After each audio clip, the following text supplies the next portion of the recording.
Hey everybody, welcome in to Sports Live in the 215. I'm your host, Connor Okuda.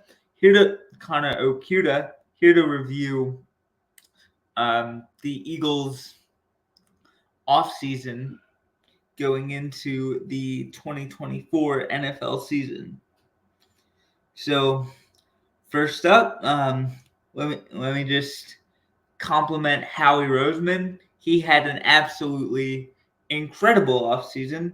He was very active in both free agency, the trade market, and the draft. So let me give a proverbial round of applause to Howard Roseman on that. I don't know if his first name's Howard, but let me give a round of applause to Howie Roseman.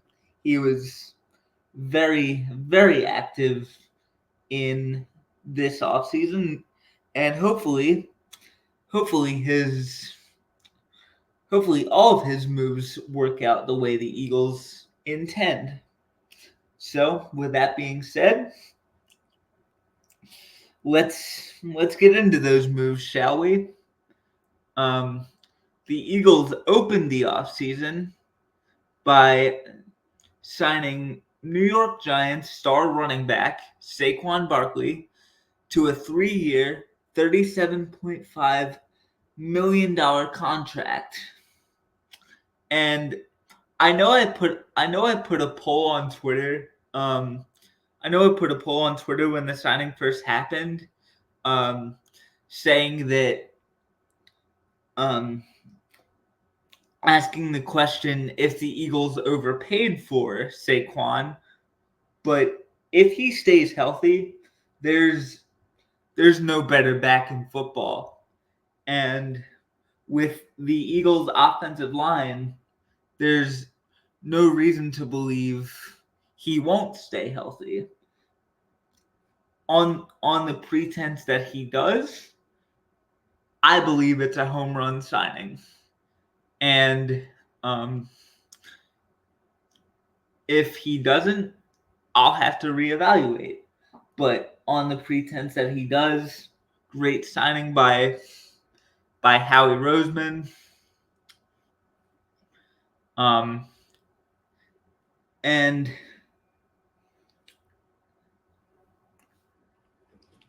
with the departure of Haason Reddick to the New York Jets,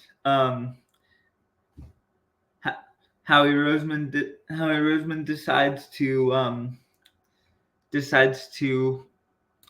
get somebody from that New York Jets defensive line, signing Bryce Huff to a 3-year, $51.1 million contract.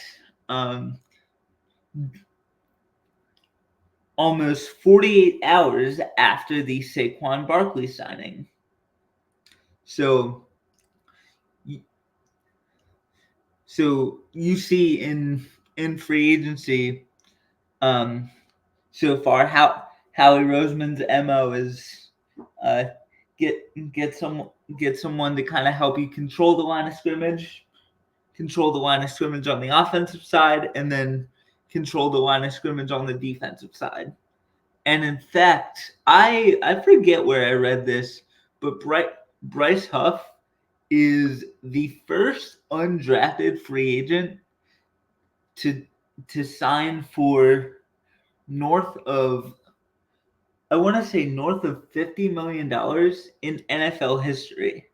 So it's very good news for Bryce and his family, and the Eagles are certainly hoping that Bryce can replace the production left behind by the Temple product, Haason Reddick. And then Howie Roseman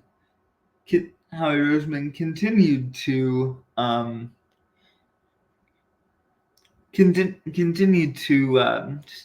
stockpile his roster with with talent. Bringing back Avonte Maddox on a 1-year, $2 million deal. I see this move as a very low risk, high reward move. As if Avonte can stay healthy, he's one of the best. He's one of the best slot corners in the game. The the problem with that is he plays a very physical style, and with how small he is, you worry about how much he can stay on the field. But if Maddox does stay on the field, it's an absolutely tremendous signing, and you get a tremendous player on a $2 million bargain. So another really, really solid, if not underrated, move by Howie Roseman. And following that, Howie continued to shore up his secondary with bringing back fan favorite from the 22 season, C.J. Gardner-Johnson, on a 3-year, $33 million a year, $33 million contract that actually equates to $11 million a season. As most Eagles fans know,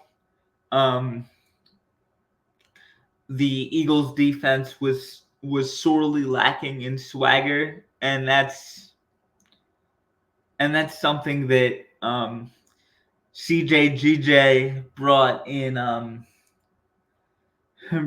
a lot of in 22. So sorry, my phone is going off. I'm sorry about that, everybody. But yeah. Anyway, back to C.J. Gardner-Johnson. Yeah, the Eagles defense and the Eagles team was just sorely lacking in just swagger and confidence in themselves. And that's something that CJ brought in spades. So along with his superb ability on the back end, of your defense, he's obviously a huge playmaker. He has led the league in interceptions in that 22 season, and the 1 year he was here, the Eagles, of course, went to the Super Bowl. So Howie and Jeffrey Lurie and the rest of the Eagles organization are hoping for more of the same.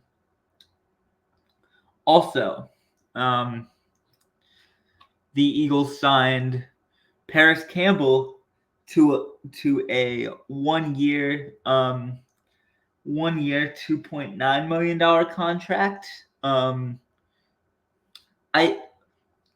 I see him playing kind of the Jason Avant role from the early 2010s, that sure-handed slot receiver who is who's just absolutely money on third down, and hopefully he can produce more on first and second down than Jason did. But hopefully he can equal Jason Avant's third down production and surpass his production on first and second down, if, of course, Davante and AJ are not open on first, second down. I feel like he's a great third option for Jalen. He's a great third or fourth option for Jalen Hurts to have. I almost forgot about Dallas Goedert, but yeah, just a sure-handed receiver, good route runner, another really under the radar signing by Howie Roseman that I think could pay off big for the Eagles. And if Campbell performs, he could get a fat contract in the offseason. Speaking of somebody who I believe is going to play the Jason Avant role, now that we talked about someone who's probably going to play that Jason Avant wide receiver 3 type role, let's talk about someone who was supposed to play that role. I'm, of course, talking about Devontae Parker. And the Eagles signed him to a 1 year, $4.69 million contract. However, they only had to pay $1.2 million, and yeah, like I mentioned, he's a sure-handed receiver who caught I want to say somewhere close to 95 career passes. So the Eagles thought they were getting a very, very sure-handed guy who can help you pick up first downs, but he ended up retiring before the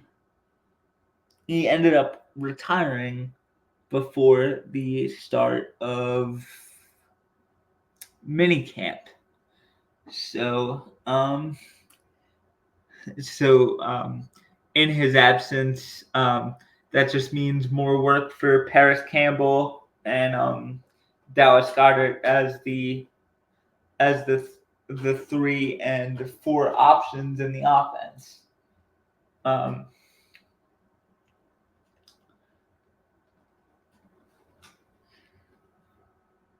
And what else? Hold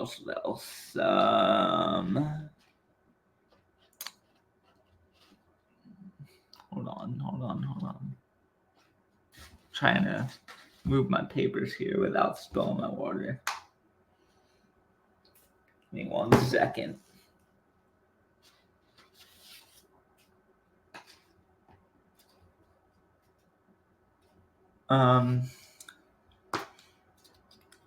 And now that we've wrapped up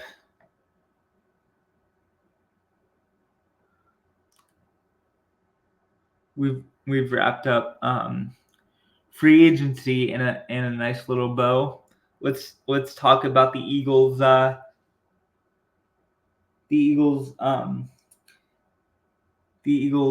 Contract extensions. The Eagles extended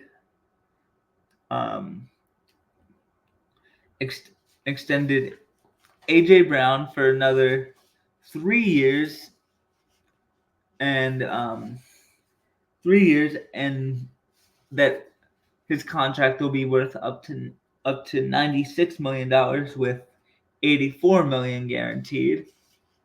And they extended Devontae Smith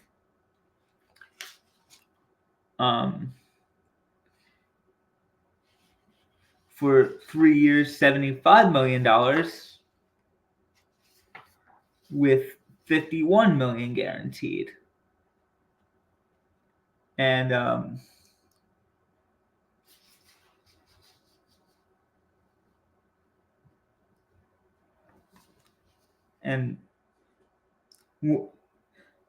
one more. So or actually, before we get to Landon, I think those contracts from Howie and the Eagles front office were absolute home runs. I mean, you lock up basically two number one wide receivers, or two number one caliber wide receivers, and they get to stay Eagles, and you didn't even need to worry about setting the market, as that went to Justin Jefferson when he signed the 4-year, $190 million deal with the Vikings. So you basically get two number one wide receivers for, and I use this term very loosely, cheap. Because I mean, a total of, let's see, 51 plus 9. A total of, so 51 plus, pull up my like 51 plus 96. It's got to be, or let me pull up my calculator. Check.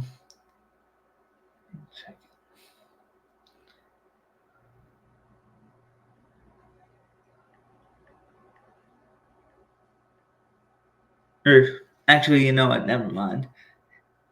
all I know is so, and then 50.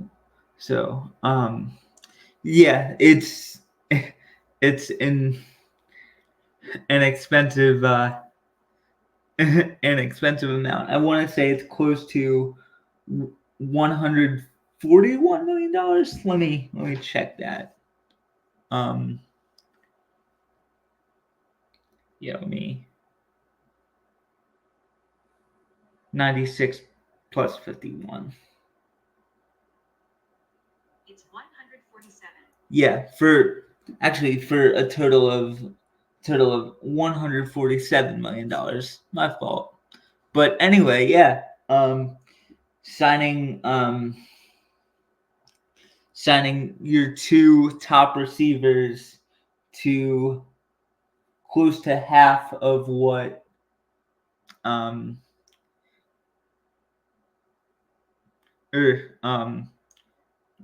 like maybe barely over double what Jefferson got paid, or whatever. Like just it barely it's barely over what Jefferson got paid in total. So I just think that was another master stroke by Howie Roseman. And then one more extension, and then we'll touch on a trade the Eagles made before we finally get to their draft picks. All right. So the Eagles locked up they locked up Landon Dickerson on a 4-year deal, on a 4-year contract extension worth up to $87 million, which $87 million with $50 million guaranteed, which makes him the highest paid guard in NFL history. I just have to say that's so well deserved. I'm very happy for Landon, and I'm happy he stays an Eagle for at least the next 4 years. So with with that being said, let's get to the draft, shall we? Let's get to the draft. Hold on 1 second. My phone is stuck around my. Here we go. My phone was just stuck around my chair.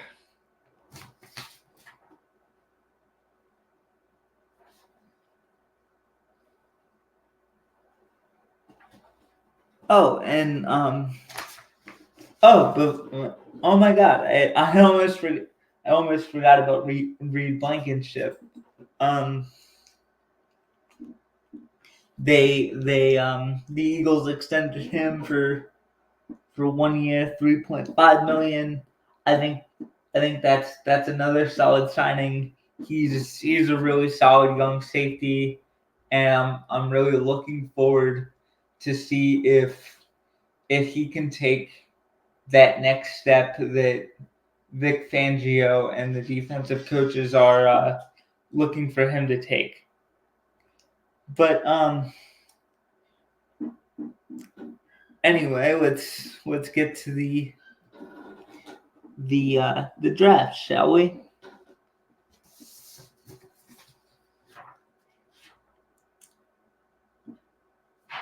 And then, so in the first round, the Eagles selected cornerback Quinyon Mitchell out of Toledo. This guy is an absolute animal. There was a story that came out I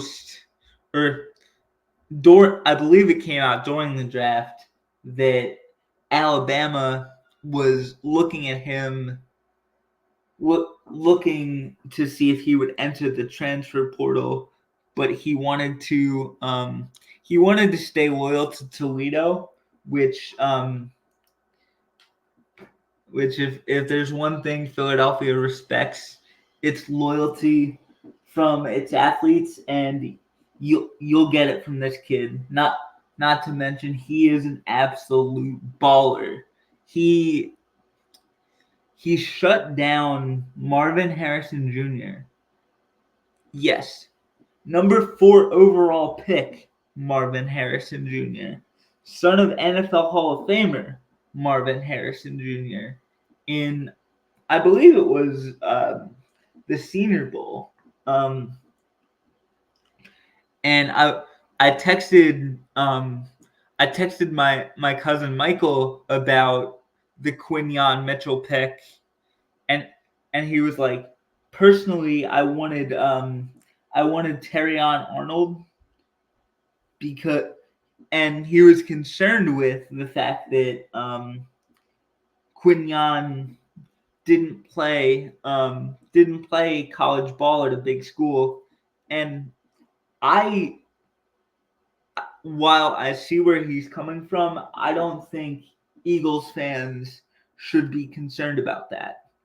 If you can play, you can play. Now, let's get to their second round pick. In the second round at 40 overall, the Eagles selected Cooper DeJean. He's a defensive back from Iowa with corner and safety flexibility, which new defensive coordinator Vic Fangio loves in his players. He loves being able to move around chess pieces, and that's something he'll get with both CJ, GJ, and Cooper DeJean. So another great pick from another great pick by Howie Roseman and the front office, and to the people who wanted a big a guy who played at a big time school. here you go. He played at Iowa, so there you go. And obviously this guy is versatile, like I mentioned. He could be the Eagles' Swiss Army knife. So, with that being said, another great pick. In the third round at 94 overall, the Eagles selected Jalex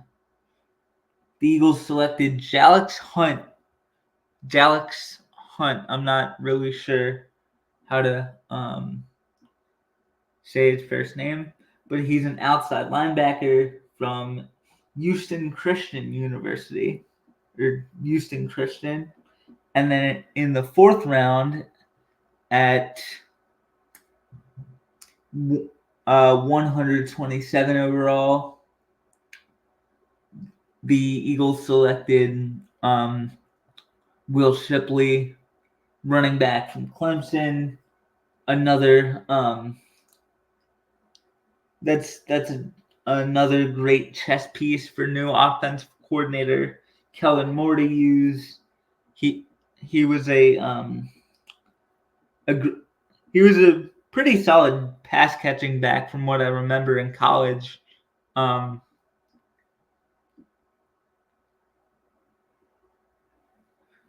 So Kellen Moore and the Eagles offensive coaches, Nick Sirianni, of course, if they can find matchups for the kid to succeed, look out.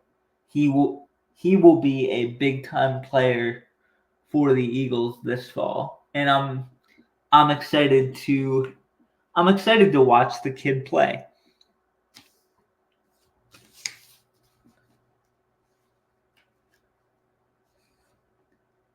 And then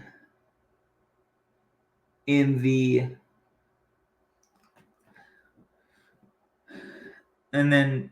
fifth round, the Eagles select wide receiver Aeneas Smith from Texas A&M. I'm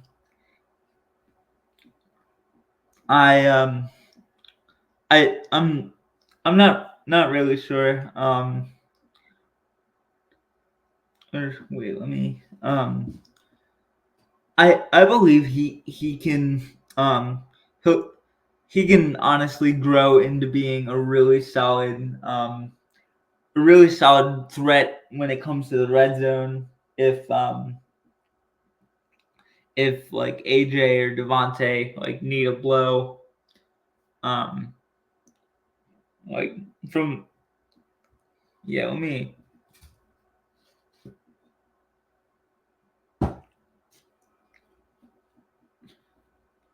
How tall is Aeneas Smith? Here's what I found. Or actually, my fault. So, oh yeah, I why did I say he would be a threat in the red zone? Now I remember. I feel like he could be another guy similar to Olamide Zaccheaus. I thought I had looked up his tape before, but anyway, I feel like he can be a big time speed guy for Jalen in this offense.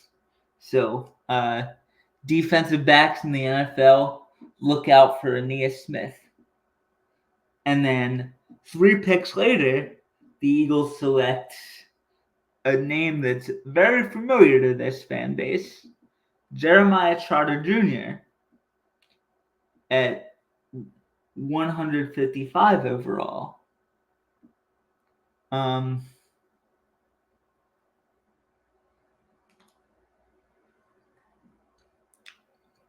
And just like his dad, he's a bit undersized for the position, but he's very smart, very instinctual linebacker, and I'm really excited to watch Axeman Jr. do his thing this upcoming year. And we're later in the 5th round, this was a compensatory pick at 172 overall.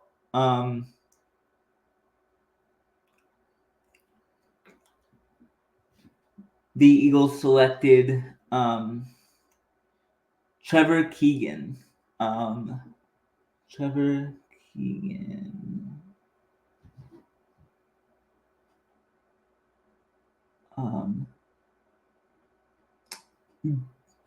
He was a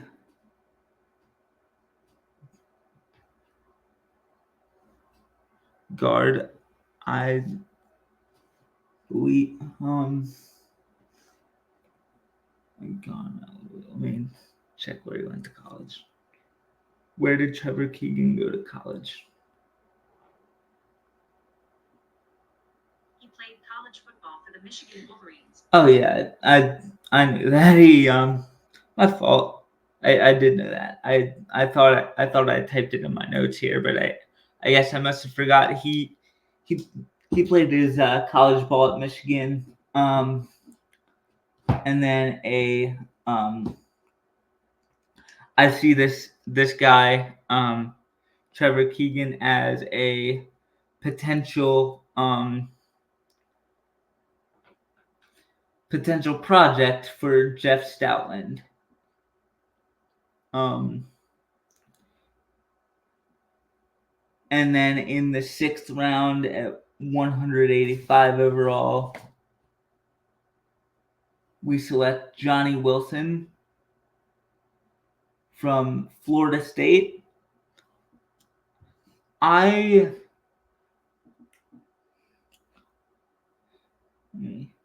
see. I didn't watch a lot of Florida State football. This season. So I have to be honest. I'm not really sure of too much about him, but like I'm not from what I've read about him, like scouts aren't really sure how he projects to the NFL. So I don't really know if he will end up making the roster. And then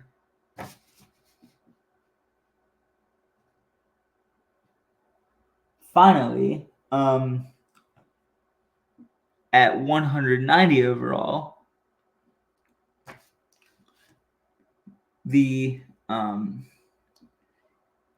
for their last pick, the Eagles select Dylan McMahon, who has from NC State, who has a lot of good positional flexibility between guard and center, which Jeff Stoutland loves. He loves his offensive line projects. And another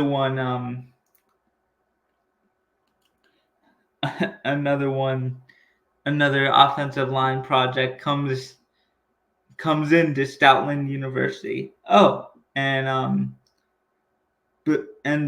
before I forget, I know I forgot something. The Eagles made a trade on March 16th, acquiring Kenny Pickett from the Steelers.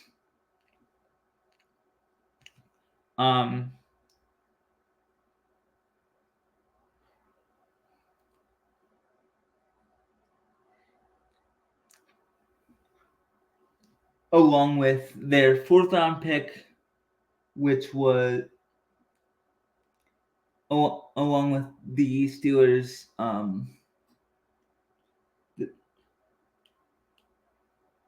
the Steelers' 4th round pick, which was 120 overall.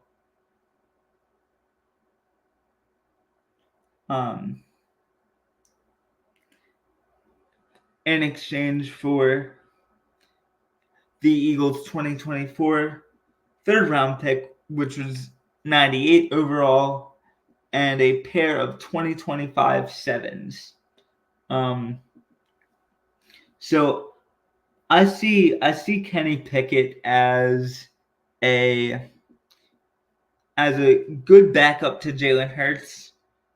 I also see him as a quarterback you can develop for a couple years and then trade away so he can have a starting opportunity in the future once he learns kind of under Nick Sirianni, Kellen Moore, and the offensive coaching staff, because Matt Canada and the Steelers coaches didn't seem to help him out very much. So overall, I give Howie Roseman's off-season grade a B+. Or actually, you know what? I'll even bump it up to an A. The work he did in free agency definitely deserves an A. All right, I'm gonna sign off here. I am about to go watch the Phillies sweep the Brewers. So thanks everybody for watching. I really appreciate it.